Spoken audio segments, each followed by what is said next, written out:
Thank you for that, Georgia. Today's webinar, Planning a Career, is presented by Ray Pavry. Ray is the Managing Director and founding shareholder of Sustainigy's business. Sustainigy is a specialist HR and staffing company for electrical talent. He has been in this role since July 2000, leading a specialist team of electrical engineers, staffing specialists, and other business talent. Prior to his business interest, Ray worked for 12 years in an employment capacity in various strategy, marketing, and other senior management.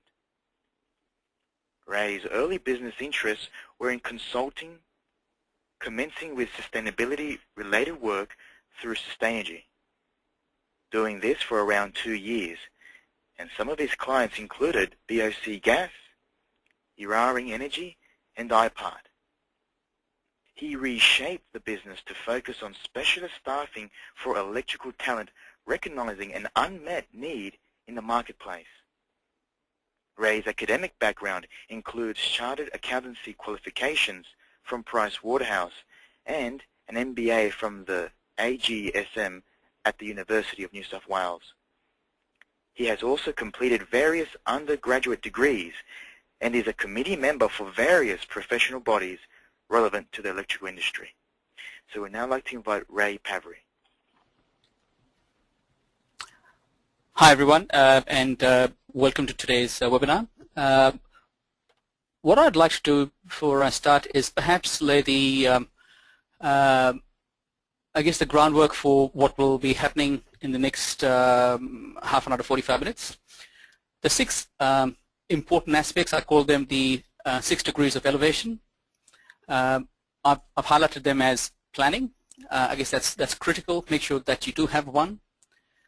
Learning the fact that it is a lifetime thing, so it's not like you complete your degree and forget all about it. Initiative, the fact that if there are 2 candidates or 2 individuals that are equal to each other, it's always the initiative that's shown that allows one to get ahead. The fact that career planning should be relied on information and not emotion to plan ahead. It's perhaps actually one industry.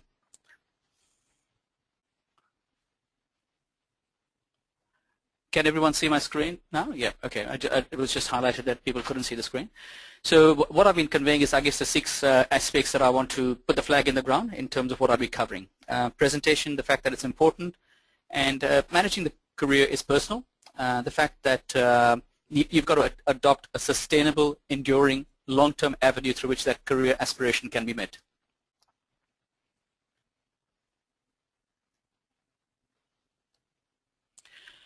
Let me start off by, first of all, highlighting why is career planning important, because none of the rest, I guess, would make sense if you aren't fully enthusiastic about recognizing that career planning is important.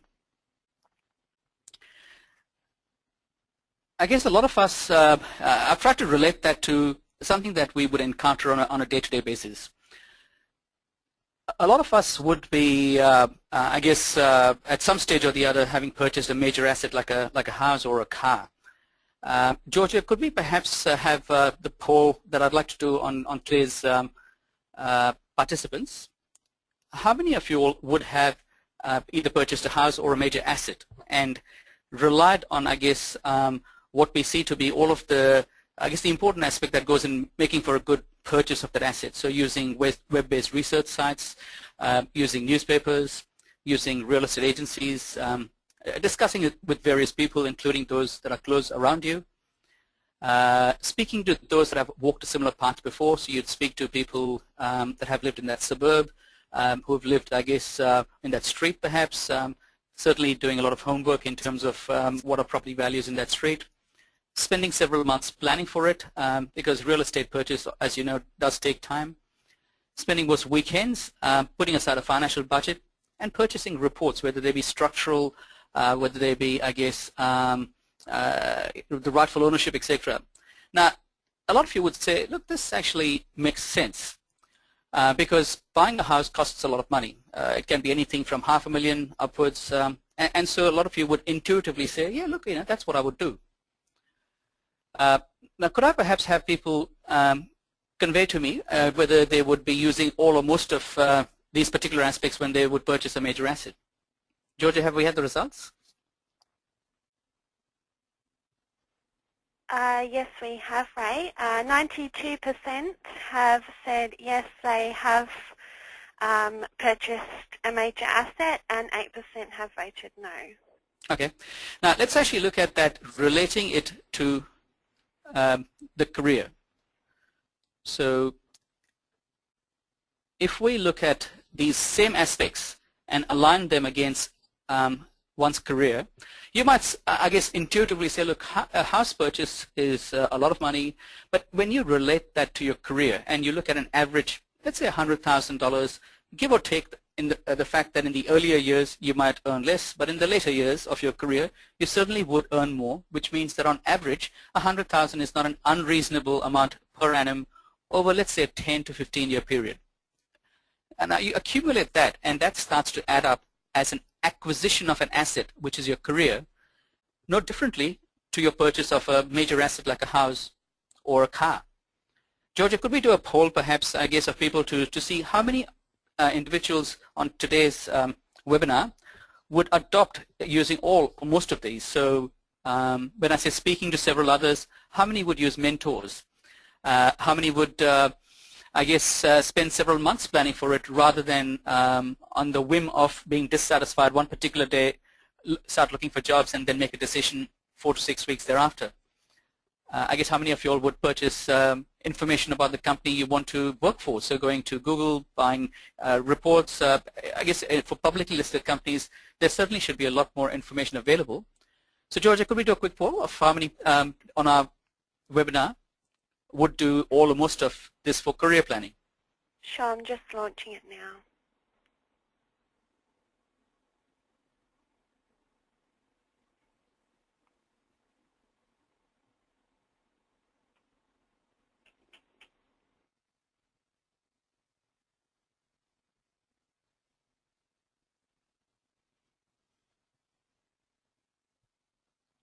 I've intentionally, I guess, included this as a starting point because I really want everyone today to feel fired up about recognizing that this is critical, this is important, it needs a lot of time and effort. The fact that you are participating, of course, shows that we have an audience that's slanted in that direction. But personally, I do know that a lot of people would use 4, 6, 8 weeks, and then they've moved around to their new job.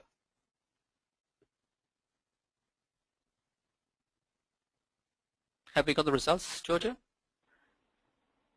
Yes, we have. 58% have said yes, and 42% have voted no. Okay, so at least we can see that while there is a large number of us that do use the detail in planning for a career, there's certainly scope for improvement there. So on a financial perspective, certainly career planning is important. I've used the house purchase or the asset purchase example to demonstrate this.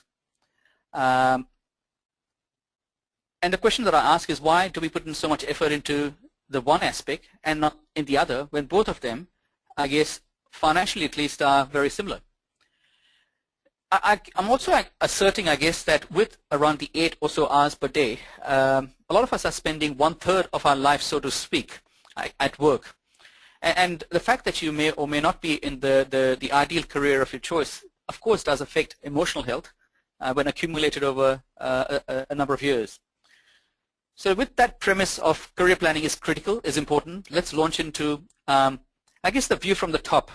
Now, as part of, I guess, a lateral way of seeing how industry leaders plan their careers and what were their tips for job seekers, I'd had an email sent out for individuals to have a look at what were the discussions that Chris Groh, previous MD at Cytec and now Senior VP International for their global industry business. I had John Immelman, who is the Managing Director of Endress & Hauser, Upali Mahaliana, who's the equivalent of a Chief Electrical Engineer for PB, Parsons Brinckerhoff, and we had Greg Pauline, the Executive Director of Bilfinger Berger.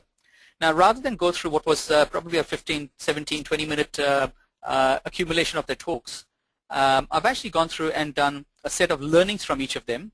But Georgia, could I have a quick straw poll of how many individuals from today's webinar have actually seen that prior to coming to this webinar today?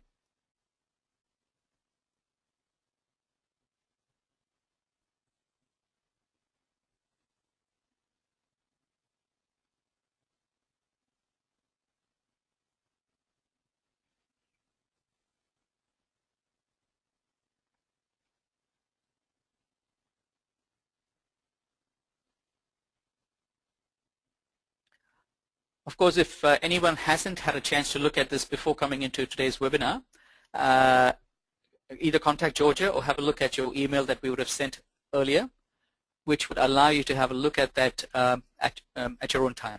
But it's certainly extremely powerful.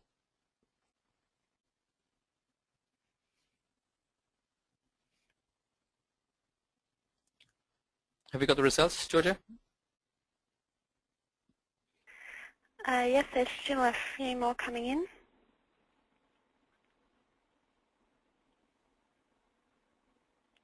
And I can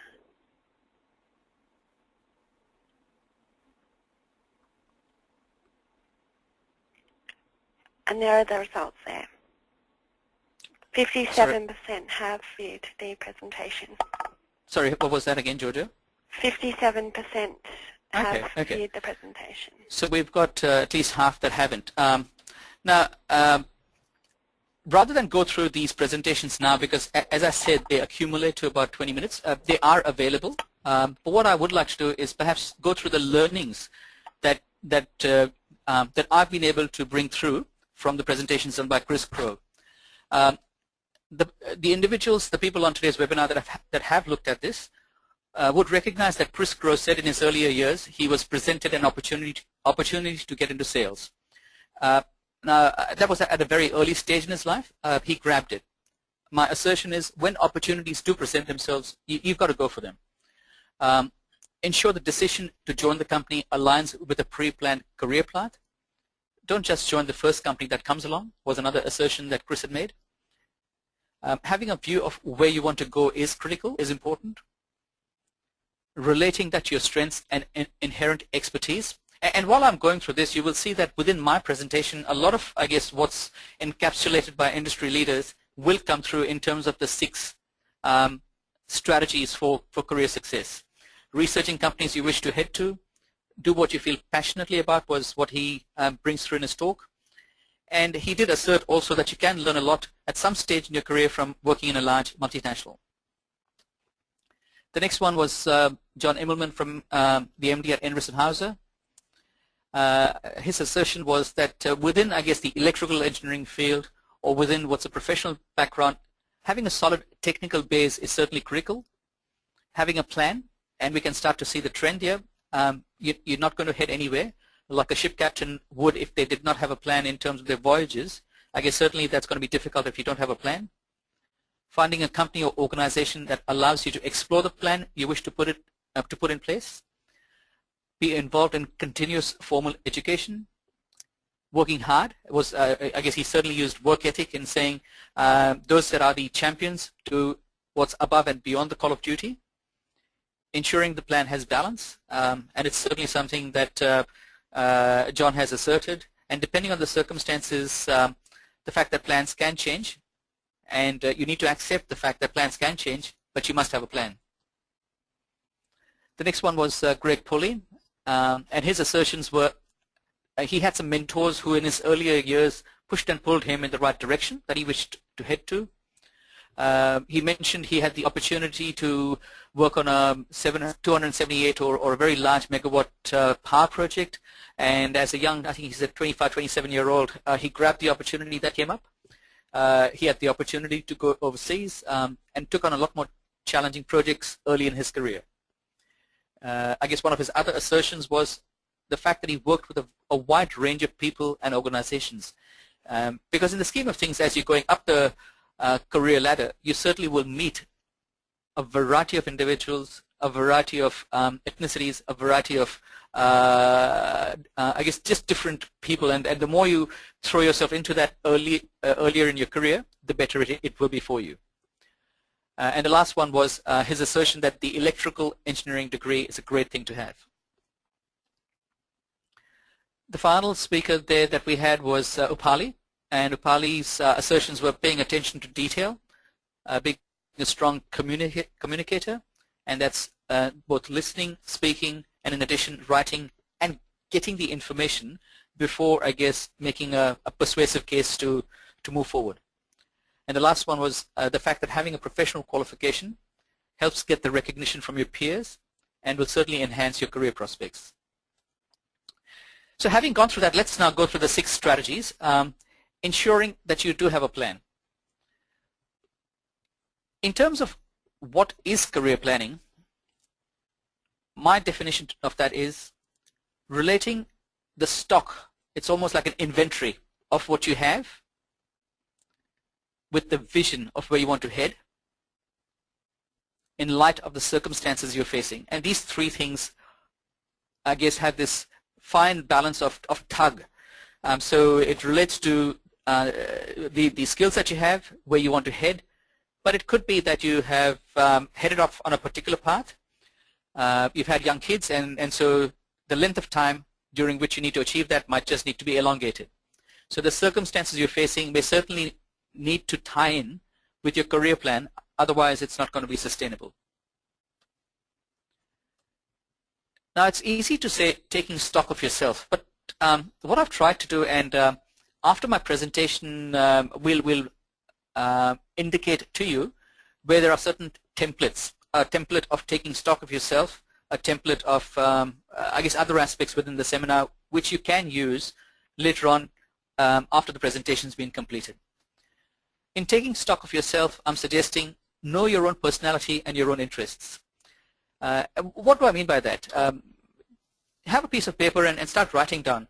Do you like being in the office or out of the office? Do you like being on the phone, behind a computer, or like being in a face-to-face dialogue with people? Do you like being your family or away from your family? If you're flying, is that going to be an issue for you?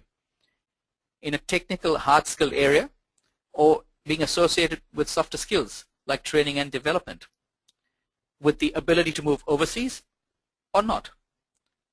Is it in sustainable tomorrow's industry, or does it not matter? Is it in consulting or not in consulting?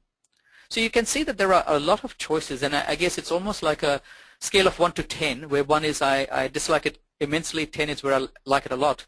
You can start going through these and starting to put down what are the areas that you have your passion for, and your own personality certainly will help you towards that. The next is identifying the activities you like, list the time you would like to have in the activities of interest. Make a list of the type of people that you would like to work with. So for example, do you want to work for someone who supervises you, or do you want to be self-managed? Do you want to work with people who talk a lot or people who are quiet? Do you like to socialize with people at work or not? What sort of peers do you want? What sort of corporate values and ethics are important to you? What size of company do you like? I think Chris and John had mentioned perhaps working for a large company helps, but then several that have worked in a large company know that politics and confrontation are almost synonymous, and so I guess it comes down to whether being in a smaller company and learning are important traits that you can take on board, or is working for a larger company something that you wish to include in your portfolio. What type of office environments are important to you? The job titles that fit what you want to do in your next job. In fact, you might even write a job description that describes your ideal role. A list of potential industries that have the job you want. How far are you willing to commute to your new job? Now, the next aspect, I guess, of relating the stock to vision and circumstances comes down to examining the different career paths which align to the stock take of yourself. One of the aspects, if you remember, I asked how many of you would have sought out advice from others when you are planning for your career. Seek out a mentor who's gone down that path before, because the worst thing would be that you head down a particular path on the basis that it sounds sexy, but when you reach there you realize, hey, this is this is not really what I want, and that would be 3-5 years down the track. So seek out a mentor. Visualize where you want to be in your next career point. And I mentioned that as a career point. Let's say your ambition is to be an MD. Now, unless you picked 3 to 5 career points in your progress, it's going to be difficult to visualize getting from where you are to where you want to head unless it's broken down into smaller steps. Understand what that career point or a set of career points means to you personally, given your own circumstances and skill sets. So let's say you've just graduated, you start off on that career. In 3 years' time, let's say you get married. Well, part of, I guess, your direction should relate to the circumstances and the time frame over the next 7 to 12 years, so that you've got a chance of saying, look, in the next 2 or 3 years, this is where I want to head. But in the next 10 or 12 years, ultimately, this is the direction I want to head towards. And really, the next step would be building the bridge between where you are and where you want to head through training, through identifying a series of employers that will help you get there. Now, one of the aspects that's important is the time horizon. A lot of people don't realize, but time is a resource. A lot of people use their cash, their to do training, etc. But when you say that instead of doing this in 6 months' time, so that what I do is sustainable, I'm going to do this in the next 12 to 18 months' time, but make sure that I definitely do it. Time then becomes a resource if it's used properly. And one of the things I do, for example, is at the end of every year, I do it at, I guess, 31st December or just straight after that, get a reappraising of what your end point is and relate that to the year that's passed by. And it's important to keep a balance so that where you are heading is sustainable. After all, it's much better that you reach that destination than you rush off trying to head there and find that it's just not aligning with your circumstances, particularly over a 7, 10, 15-year period. You will need to recognize that all of us face some pressures or the other on a personal front through our lives, and that will need to be incorporated in our career search. The next aspect is the fact that learning is a lifetime thing.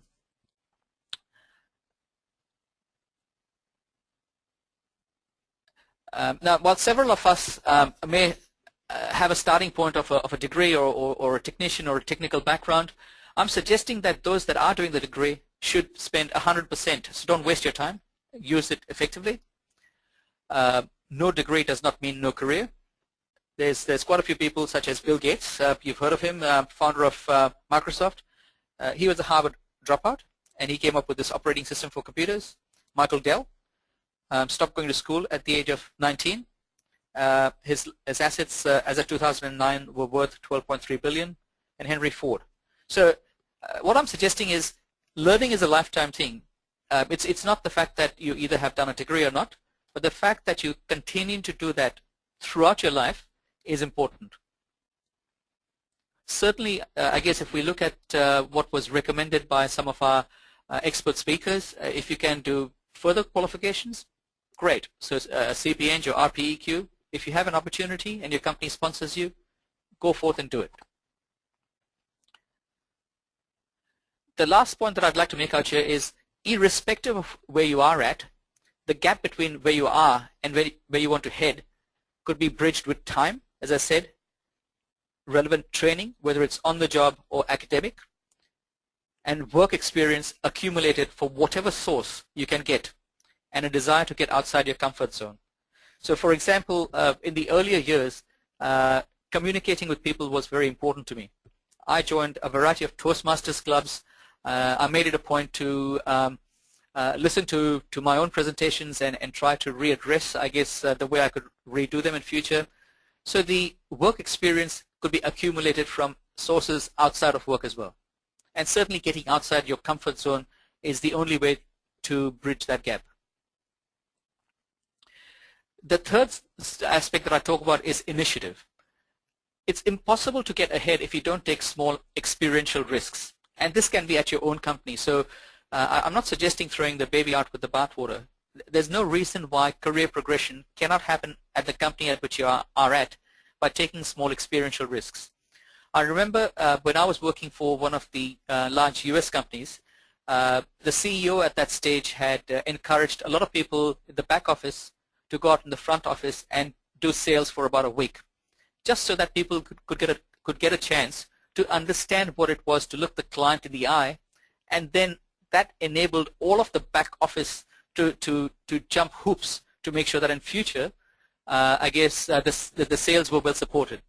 But at that stage, I took that step of going out and doing sales for about 3 to 4 months, I guess, and it was a great experience for me in terms of my setting up this business. But it couldn't have happened if I didn't take that experiential risk. Propose projects aligned to your company's and your own interests as well. So take the initiative, come up with projects that where your company benefits, but of course you benefit too. Simplify your boss's job by understanding their pressure points. You are going to be promoted if you can get your boss to get promoted. There's no doubt about that. So if there is a way in which you can promote their interests and understand their pressure points, there's a better than average chance you will get ahead. Be a self-starter. And test yourself regularly to say, what initiative did I personally take today? One of the questions that I ask candidates is, can you tell me what are the 3 initiatives that you've taken throughout your life? And if they can't respond, I guess, immediately, it does tell me a certain aspect about the profile of the individual that I'm interviewing. Using information, not emotion. A lot of jobs sound sexier than they should be. For example, I've said owning and running your own business. Well, yes, certainly that's the area that I wanted to head into, but it comes with its own aspects that people need to be aware of. In the same instances, commissioning work, it certainly does accumulate a few dollars for the individuals doing that, but it means time away from the family. If someone's involved in design and they want to get into project management, that's all fine.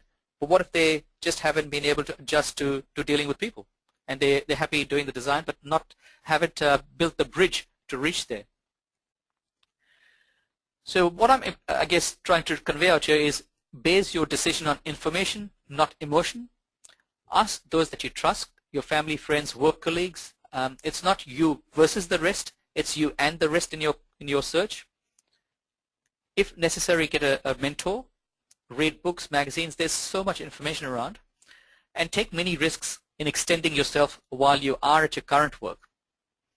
Write articles and hire professionals to your advantage, a business coach if required. So to give you an example, I've had different business coaches through my own life, and depending on what stage I am in my career, I've picked a business coach that's able to help me in the next 12 to 18 months. The fifth aspect that I want to highlight out here is that presentations, particularly I guess in career planning, are important, whether they be in terms of your resume or whether they be in terms of the interview. Now for the resume, I've got some guidance out here. Make sure that there is an executive summary. There's actually a very good saying. What it says is that if you looked at the first page of your CV and you folded that in half horizontally, and then you looked at the first half of the page, most of what you want to convey as to why you are the best person for the job should be in that first half of the page in the executive summary. Of course, the other aspects are having a personal section, an educational section, experience in chronological order. Make sure there's enough white space and use, I guess, a color, but not too many colors in the font, just to highlight the different areas of your CV. If there are any gaps, then explain that. And if you've moved around, provide an explanation, because otherwise you're certainly asking people to make up their own views as to why that gap might exist. And once you've gone through the interview, I guess you will need referees, so make sure they're identified and available so that you don't search for referees who've gone missing over a period of years. In terms of the interview, present appropriately. An ideal way to dress would be to do some research, call up the receptionist, find out, I guess, the dress style of the place that you go to, and literally try to mirror that. Come on time or before time, research the company, Have some, I guess, points in your own mind as to why are you the best person for this role even before going for the interview. Because if you are not convinced yourself, how are you going to persuade your interviewer that you are the right person for the role? Practice open-ended questions. So, aspects like what's the greatest challenge faced? Come up with a few questions, or just Google interview questions, and you'll certainly find a lot of information. You could talk to Sustainagy, and we can certainly provide you with, questions that you can certainly start to have a think about. Listen, respond appropriately, and read body language of your interviewer while you are having that interview happen. The last point that I make is planning a career and managing a career is personal. Don't just do what others do. So the last point is make your journey sustainable.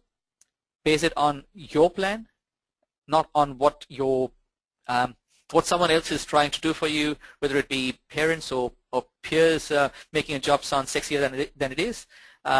Do some homework. Base it on information, not egos. Calibrate your career plan based on circumstances, and don't be rigid. Have some flex. So if something happens, you could continue down that path, but something else is going to give. And the last point there is reassess the plan at the start or the end of every year to see if you're on track for where you want to head. So in summary, what I've got is the 6, I call them degrees of elevation, 6 strategies. Planning, the fact that it has to be based on a lifetime of learning, using initiative, information, presenting yourself well, and making that a journey that's personal to you. And I ask the question to you, 6 degrees of elevation or 6 degrees of separation between you and your ideal job? It's your choice. Over to you, Georgia.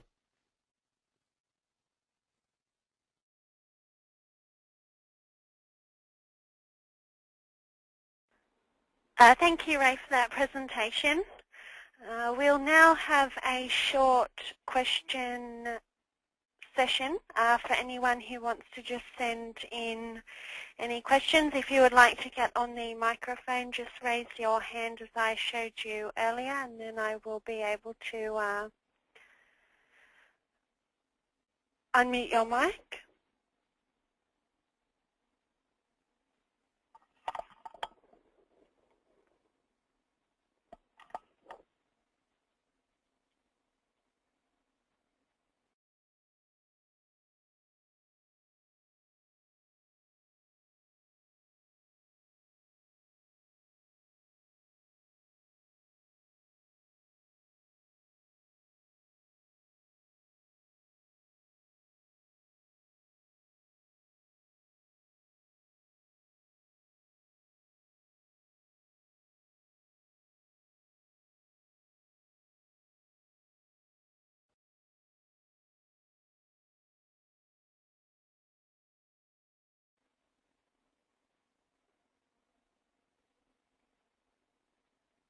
Okay, we've had some questions come in.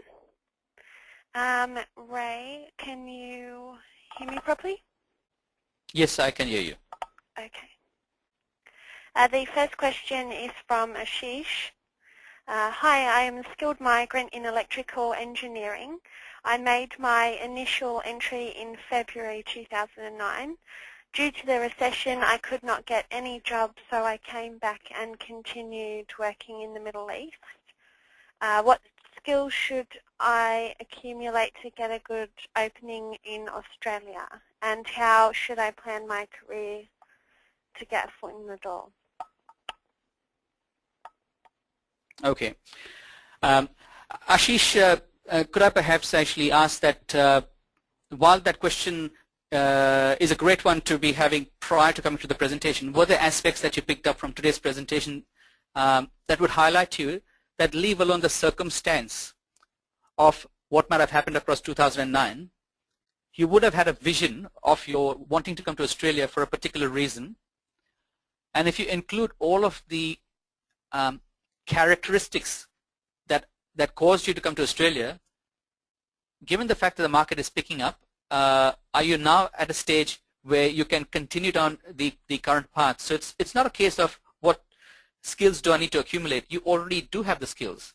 Whatever the background is, was the reason why you were allowed to migrate into Australia, because those skills were in, I guess, short supply.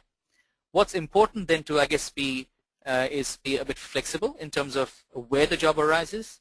So if the job, let's say your initial interest was in Sydney, but the job came about in Gladstone, I would say for the first 12 or 18 months, if you are willing and able to move around, it would certainly help. I would suggest that looking only at job sites, whether they be Find All Electrical Jobs, which is a specialist site, or generalist job sites, what's important is to do some homework on the companies that are the ideal companies that you'd like to target. Know as much as possible about the decision makers, what projects come on board, where do the decision makers gravitate, namely to conferences or to events where you can meet them face to face. And I would actually start to make your approach directly to those companies, and in that fashion, you're not then just relying on someone else's agenda, namely the recruiter's agenda of putting the ad out, but you're laying out your own agenda of where you want to head, and you're actively starting to put things into place, getting information, getting to know the people, meeting them face to face, and in that sense, you'll be closer to your where you want to head. Does that help you, Ashish?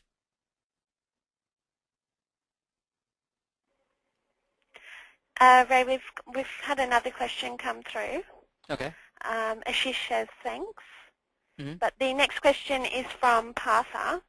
He says switching roles is useful in getting experiences in different fronts and also in understanding hardships of other roles. However, that might bring some dissatisfaction to you when you are orientated in a particular way. How do you handle that dissatisfaction? I guess I had mentioned taking experiential risks. So my logic in life is that if you are thinking about doing something, there are two choices: either a yes, you can do it; no, you will not do it; or the third one is a maybe. I could do it down the track, but I guess I might not do it now. In that sense, I guess you've got a 33% chance of succeeding because you've got the yes, the no, and the maybe.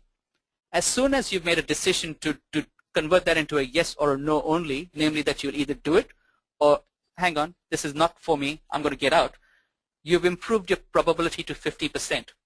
The fact that it might then actually go counter to your own personality or to other aspects and make you uncomfortable, well, that's life. So if you've taken the decision and switched roles, I'm sure there will be some learnings from it. The fact that you don't continue to do that and step away from it, again, that's life.